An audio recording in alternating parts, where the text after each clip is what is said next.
What's up, guys?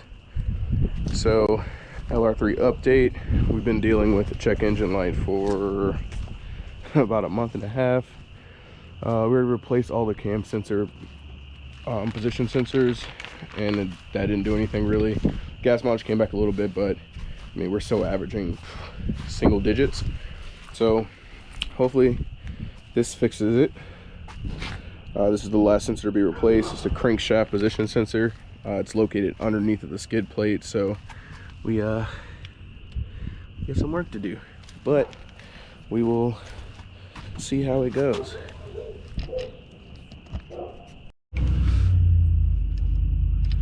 First things first is to remove the skid plate. It's gonna be, should be a bolt on each one of these, but mine is apparently missing them. I'm 99% sure it's a 10, but it could be a 13. So it is a 13. I'm gonna go to Home Depot after this and pick up some replacements for these guys, seeing as I only have 5, sorry.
All right, guys, as you can see, very clearly got an oil leak. There's one there. Got a little axle leak right here. My front diff looks fine though. Ain't that guy's okay? But here's the sensor we're trying to get to. So it's a 10mm bolt. And then also I was missing this plug, which is why my crank sensor originally died, because I got a lot of shit in there when I went off-roading, so be careful. So as you can see, the old crank sensor literally caked in mud and dirt because that plug was missing. So hopefully it works. Alright guys, so we got the sensor in. Check engine light's still on, but I don't know if it's one of those like it needs to drive and have it can calibrate itself, but I'm gonna put the skid plate back on now and go from there.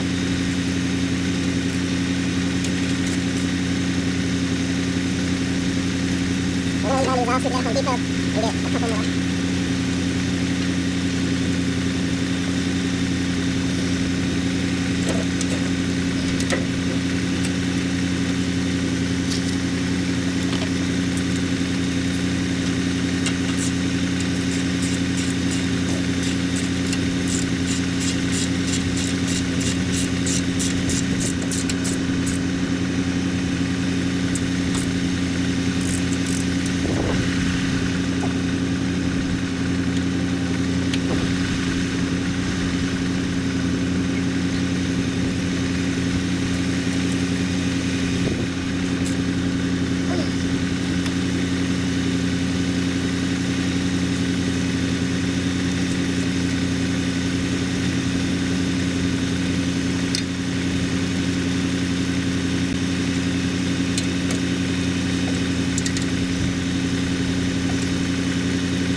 Also, always get a screen protector, because I just dropped my phone.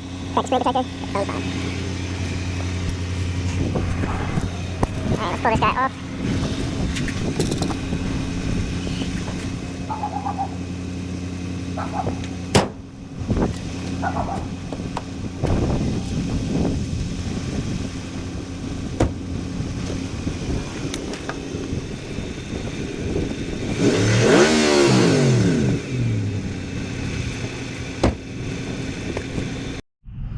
Alright guys, so currently there's no light, but it seems to be it comes on as soon as I start actually driving and the timing starts to adjust, so we'll find out in a second.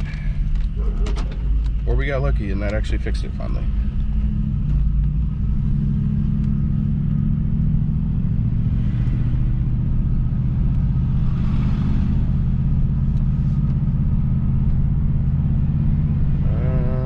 Nothing yet. Typically this is when it's been coming on, so fingers crossed.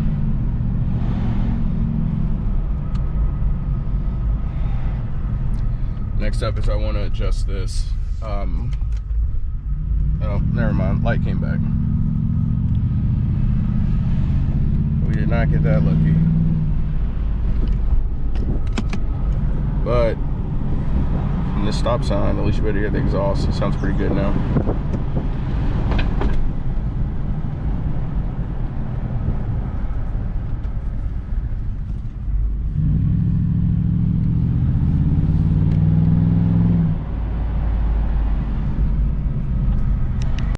Alright guys, new hardware secured, Home Depot.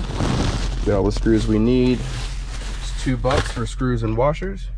Back to what I was saying earlier. So I want to get this tuned so I can drive over the 32 miles an hour in off-road and access mode. So that's next on the list. Other than that, I'll keep you guys updated on if I ever get this thing working right. Alright.